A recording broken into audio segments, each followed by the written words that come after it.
সবার জন্য আসবে সেই দিন, যেদিন দুনিয়ার মোহ, আকাশের নক্ষত্র, পাহাড়ের অহংকার সব কিছু ভেঙে চুরমার হয়ে যাবে। সেই দিন কি আপনি কল্পনাও করতে পারেন? হঠাৎ পৃথিবীর এমন ভয়ঙ্কর কাঁপতে শুরু করবে যে মানুষের হৃৎপিণ্ড যেন বুক থাকা ছিঁড়ে বেরিয়ে আসবে। এই পর্বত আসমানের বুকে মাথা উঁচু করে দাঁড়িয়ে আছে, সেগুলো মুহূর্তে ভেঙে চুরমার হয়ে ধুলোর সঙ্গে মিশে যাবে। সমুদ্র, যে সমুদ্রকে নিয়ে মানুষ গর্ব করে, সেই সমুদ্র রূপ নিবে জ্বলন্ত আগুনের কড়াইয়ের মতো। গরম ফুটন্ত ঢেউগুলো হবে কয়েকশো ফুট উঁচু, গ্রাম শহর নগরের উপরে ঝাঁপিয়ে পড়বে। আকাশের নক্ষত্রগুলো ঝরে পড়বে যেন কোটি কোটি অগ্নিগোলক। মহাবিশ্বের প্রতিটি কোণায় শুধু একটাই শব্দ, ধ্বংসের গর্জন। এমন ভয়াবহতার মুহূর্তে মায়ের বুকের দুধ পান করা শিশু কাঁদতে থাকবে, কিন্তু মায়ের মন আর কোনো খেয়াল থাকবে না, শুধু ইয়ানফসি ইয়ানফসি। বাবারা সন্তানকে ভুলে গিয়ে নিজের জান বাঁচানোর জন্য দৌড়াবে, স্বামীরা স্ত্রীর হাত ছুঁড়ে ফেলে দেবে, ভাইকে ভাইয়েরা চিনবে না। এটাই হবে মানব জাতির ইতিহাসের শেষ সময়কাল। তারপর সূর্য, যে সূর্য লক্ষ কোটি বছর ধরে পৃথিবীতে আলো দিতেছে, সেই দিন শেষবারের মতো উদিত হবে, কিন্তু পূর্ব দিকে নয়, পশ্চিম দিকে। সেও একটা সময় পর শীতল হয়ে অন্ধকারের দিকে ঝাপটাতে ঝাপটাতে নিভে যাবে, একটি মরতে থাকা জ্বলন্ত বাতির মতো। তখন হঠাৎ করে মালাকুল মউত, যিনি কোটি কোটি জীবের জান কবজ করেছেন, তার সামনেও হাজির হয়ে যাবে তার নিজেরই মৃত্যু। শেষ নিঃশ্বাসের পর মহাবিশ্ব ডুবে যাবে এমন এক নীরবতায়, যে নীরবতা মানুষ কখনো দেখেনি ও শুনেনি। এইভাবে দুনিয়ার সব কিছু শেষ হয়ে যাবে, শুধু থাকবে এক অনন্ত শূন্য ভাঙা মহাবিশ্ব। আর তখন এক ভয়ঙ্কর কঠিন সর্বশক্তিতে আকাশ, সমুদ্র, বাতাস কাঁপানো কণ্ঠস্বর প্রতিধ্বনিত হবে, বলবে আজ রাজত্ব কার। তখন উত্তর দেওয়ার মতো কেউ থাকবে না, থাকবে না নক্ষত্র, থাকবে না ফেরেশতা, থাকবে না কোনো মানুষ, শুধু শূন্য আকাশ নিস্তব্ধ। তখন তিনি নিজেই বলবেন, এই হিকমার রাজত্বে আমি একমাত্র আল্লাহ, যিনি অদ্বিতীয়, চিরশক্তিমান, চির অনন্ত। প্রিয় বন্ধু, এই ভয়াবহ দিনের বাস্তবতা কেমন হবে, কি ঘটবে, তারপর কি আসবে, আজকে এই ভিডিওতে সেটাই আপনি জানতে পারবেন। কিয়ামতের আগে পৃথিবী ডুবে যাবে এক ভয়ঙ্কর অন্ধকারে, যেখানে সত্য হারিয়ে যাবে, মিথ্যা জেগে উঠবে। মানুষ তখন শুধু ভোগবিলাসে মগ্ন থাকবে, অপাচারীকে সম্মান দেওয়া হবে এবং সৎ মানুষকে অপদস্থ করবে। দুর্নীতি ছড়িয়ে পড়বে পৃথিবীর সর্বত্র জুড়ে, আলেম ওলামা হারিয়ে যাবে, আসল জ্ঞান পৃথিবী থেকে উধাও হয়ে যাবে, হিংসাত্মক কূটকৌশলে ভরে উঠবে পৃথিবী। আর আল্লাহকে অবিশ্বাস করা মানুষের সংখ্যা বেড়ে যাবে, মানুষের হৃদয় হবে নীরস শুকনো পাথরের মতো, দুনিয়াদারির পিছনে পাগলের মতো দৌড়াবে আর নিজেকেই ধনী হতে চাইবে। রাস্তাঘাট পাকা হয়ে যাবে, বড় বড় বিল্ডিং বানাবে, তবুও মনোপুত হবে না, শুকুর সবুর করবে না, শান্তিও খুঁজে পাবে না একটি সেকেন্ডের জন্য। দুর্নীতির সাগরে পরিণত হবে পৃথিবী। তখন মহাপ্রলয়, রোজ কিয়ামতের সময় ঘনিয়ে আসবে। অপাচার দমনে আসবেন ইমাম মাহদী আলাইহিস সালাম। 40 বৎসর পর আল্লাহ সুবহানাহু ওয়া তাআলা ইসরাফিল আলাইহিস সালামকে আদেশ দিবেন, যিনি সৃষ্টির শুরু থেকে আল্লাহর আরশের দিকে তাকিয়ে স্থির হয়ে দাঁড়িয়ে আছেন, সিংগায় মুখ লাগিয়ে, শুধু আল্লাহর আদেশের অপেক্ষায়। দোজাহানের নবী মুহাম্মদ রাসূলুল্লাহ সাল্লাল্লাহু আলাইহি ওয়াসাল্লাম বলেছেন, আমি কিভাবে শান্তি থাকতে পারি? সিংহার বাহক তার সিংহা মুখে নিয়ে অপেক্ষা করছেন কখন আদেশ হবে আল্লাহর। আর সেই মুহূর্তে ইসরাফিল আলাইহিস সালাম সিংহায় ফুঁ দেবেন, আর প্রথম ফুৎকারেই এক বিকট আওয়াজে মহাবিশ্ব এলোমেলো হয়ে যাবে ভয়ঙ্কর শব্দে। আকাশের বিদীর্ণ বজ্রপাতের থেকেও কোটি কোটি গুণ ভয়ঙ্কর তীব্র আওয়াজ। পৃথিবী তরতর করে কাঁপতে থাকবে, সহস্র বছরের টিকে থাকা অটল পাহাড়গুলো ভেঙে ধুলো হয়ে যাবে, নীল আকাশ ফেটে চৌচির হয়ে যাবে, সূর্য আস্তে আস্তে নিভে যাবে, চন্দ্র রক্তের মতো লাল অঙ্গারে পরিণত হবে, নক্ষত্রগুলো উল্কাপিণ্ডের মতো ঝরতে থাকবে। তাপমাত্রা হঠাৎ আগ্নেয়গিরির থেকেও 1000 গুণ তপ্ত হয়ে উঠবে। বরফের পাহাড়গুলো কয়েক মিনিটে গলে যাবে। প্রচণ্ড উত্তাপে সমুদ্রের পানি ফুটতে শুরু করবে। পাহাড় সমূহ উঁচু হয়ে গরম ঢেউগুলো ফুঁসে আসবে। গ্রাম শহর তছনছ হয়ে যাবে। আল্লাহ বলেন, কিয়ামতের কম্পন এতটাই ভয়ানক বিষয় যে মানুষ চারিদিকে ছুটোছুটি করবে, চিৎকার করবে, কিন্তু কেউ কারো কথা শুনবে না। পালাবার জায়গা থাকবে না। গর্ভবতী মায়েরা আতঙ্কে গর্ভপাত করবে। শিশু, বৃদ্ধ, মা বাবা, ভাই বোন, আত্মীয় স্বজন, কারো দিকে কেউ ফিরে তাকাবে না। সবার মুখে একটাই আর্তনাদ, বাঁচাও আর বাঁচাও। ঠিক তখনই আল্লাহ সুবহানাহু ওয়া তাআলা মালাকুল মউতকে সেই আদেশ দিবেন যে আদেশ সৃষ্টির ইতিহাসের সবচেয়ে কঠিন, গভীর দায়িত্ব। এই মহাবিশ্বের প্রতিটি জীবের আত্মার জ্ঞান কবজ করা শুরু হবে। এক মহাজাগতিক নীরব অভিযান। একটিও আত্মা বাদ পড়বে না, একটিও হৃদয় বাদ পড়বে না মালাকুল মউতের হাত থেকে। এ দেশের শাসক, কে ধনী, কে গরিব, কে শক্তিশালী, দুর্বল, শিশু, বৃদ্ধ, সবাই নিমেষেই শেষ হয়ে যাবে। পৃথিবীর প্রতিটি প্রাণী, ছোট বড়, অণু পরমাণু, সাগরে আকাশে বাতাসে যা কিছু আছে সব নিঃশেষ হয়ে যাবে। তারপর আসবে জিনেদের পালা, যারা যুগ যুগ ধরে অদৃশ্য জগতে বাস করছে, তারাও শেষ হয়ে যাবে। তখন মালাকুল মউত উঠবেন ঊর্ধ্বলোকে, আকাশের দিকে। সেখানে সেই ফেরেশতারা যারা কখনো আল্লাহর আদেশ অবাধ্য করেনি, যারা দিনরাত আল্লাহর হুকুম মেনে চলছেন, তারাও মালাকুল মউতের হাত থেকে রেহাই পাবেন না। প্রথমে ছোট ছোট ফেরেশতাদের আত্মা কবজ করা হবে, তারপর বড় ফেরেশতাদের। অবশেষে পালা পড়বে যে 4 জন মহান ফেরেশতা। জিবরাইল আলাইহিস সালাম, যিনি এই দুনিয়াতে ওহির আমানতদার, তিনারও হবে শেষ নিঃশ্বাস। তারপর মিকাইল আলাইহিস সালাম, যিনি রিজিক ও পানি বর্ষণের নিয়ন্ত্রণ করেন, তিনারও হবে শেষ নিঃশ্বাস। তারপরে ইসরাফিল আলাইহিস সালাম, যিনি সিংহাধারী, যার সিংহার ফুঁকে বিশ্ব কাঁপবে, তিনারও নিঃশ্বাস ঘটাবে মালাকুল মউত আজরাইল আলাইহিস সালাম। সব শেষে মহাবিশ্বে দাঁড়িয়ে থাকবেন শুধু একজন, তিনি হলেন মালাকুল মউত আজরাইল আলাইহিস সালাম। তখন আকাশ এক মহাশূন্য, যেখানে পৃথিবী নেই, তারকা নেই, পশু পাখির ডাক নেই, বাতাস নেই, তাসবিহ নেই, কোনো শব্দ নেই, কোনো কিছুই নেই।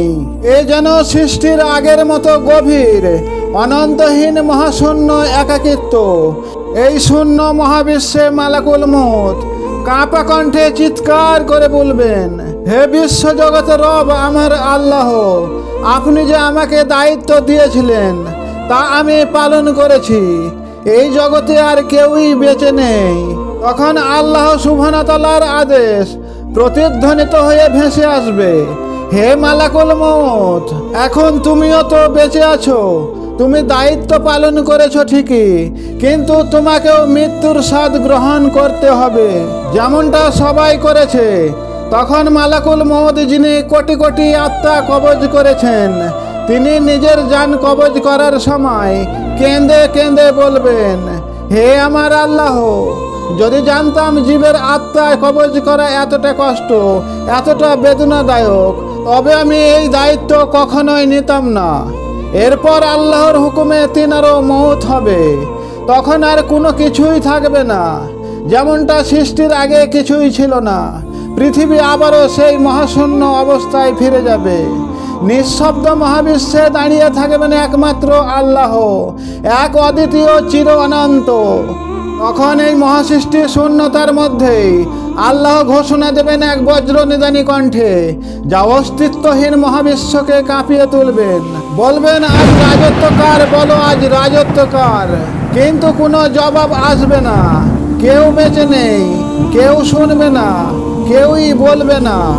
এমনই এক নীরবতার পর জবাব দেবেন যিনি পরম করুণাময়, সত্যের শেষ ঘোষণাকারী, মহান আল্লাহ সুবহানাহু ওয়া তাআলা, তিনি নিজেই। কেননা জীবন তো এখানেই শেষ নয়, এটি কেবল নীরব মহাবিশ্বের শেষ অধ্যায়। সেই প্রতিশ্রুতির দিন, বিচার দিবসের পালা।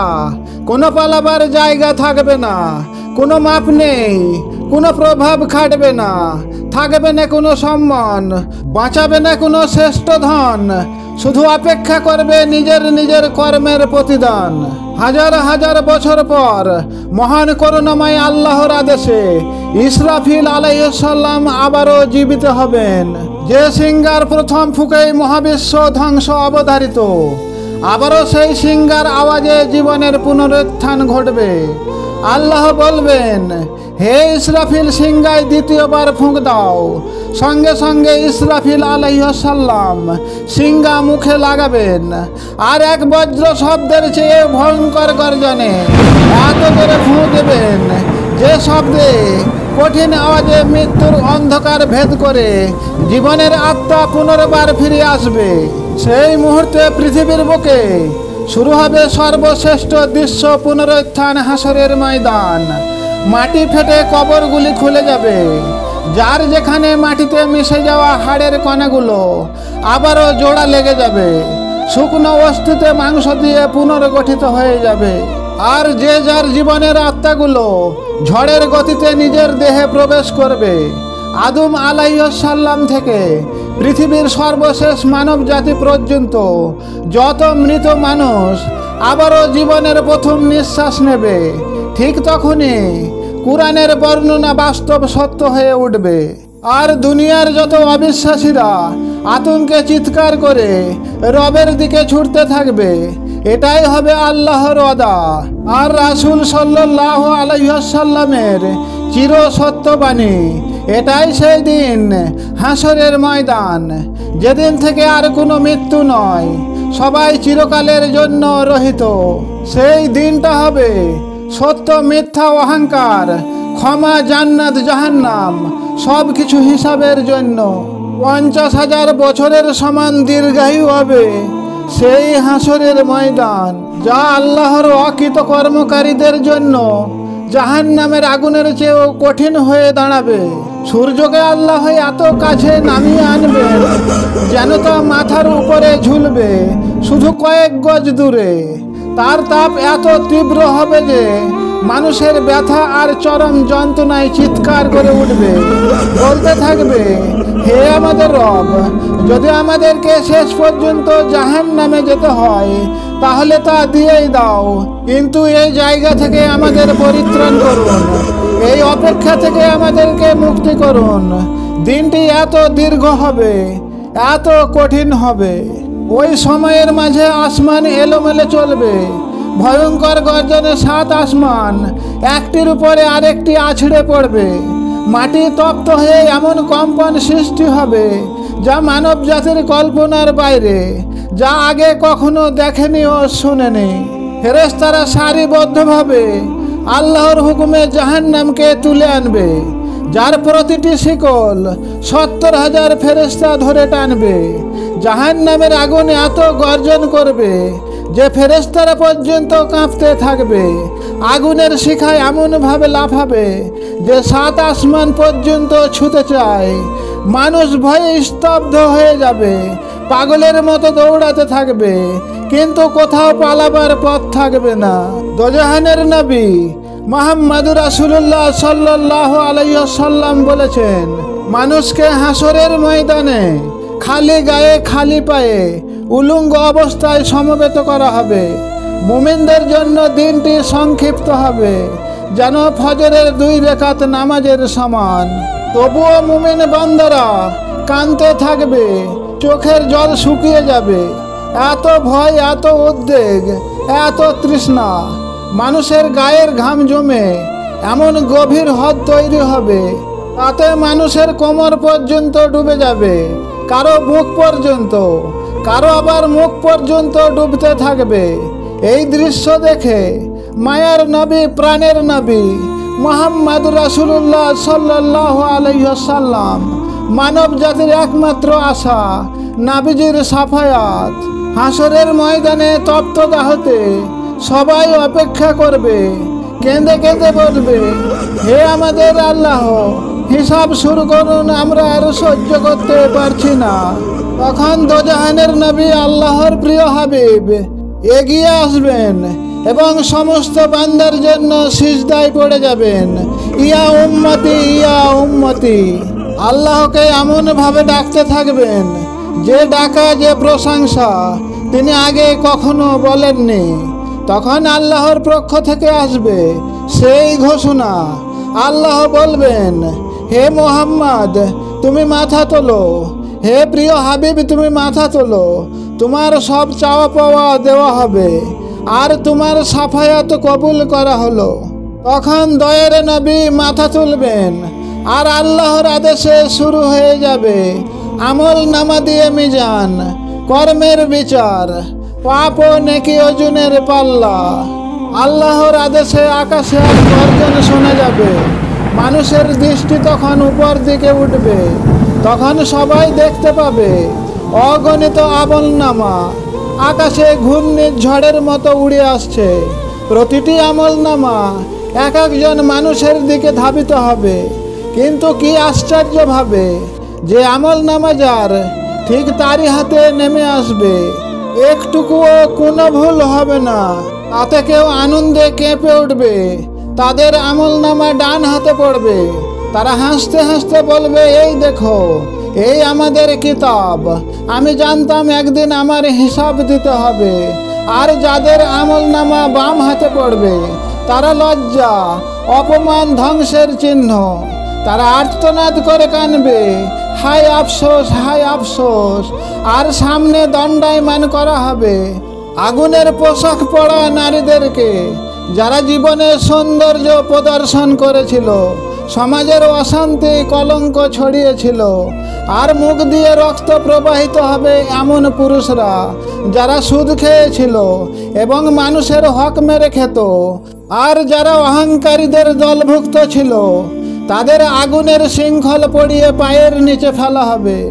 আর যারা দুনিয়াতে নিজেকে সবার উপরে মনে করত, দুনিয়াতে রাজত্ব কায়েম করে আমানতের মাল মেরে খেত, তাদের জিহ্বায় আগুন ধরিয়ে দেওয়া হবে, যে আগুন বুক পর্যন্ত এসে দাউ দাউ করে জ্বলবে।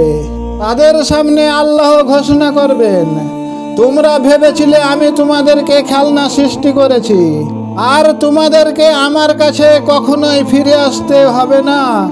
এরপর শুরু হবে প্রথমবারের সহজ হিসাব। আহলুল রহমান, যাদের হৃদয় ছিল নরম, বিনয়ী, সৎ, যারা আল্লাহকে খুশি করার জন্য ছুটে বেড়াতো, যারা ভুল করার পরও কান্নায় ভিজে তওবা করত, তাদের জন্য হিসাব হবে সহজ।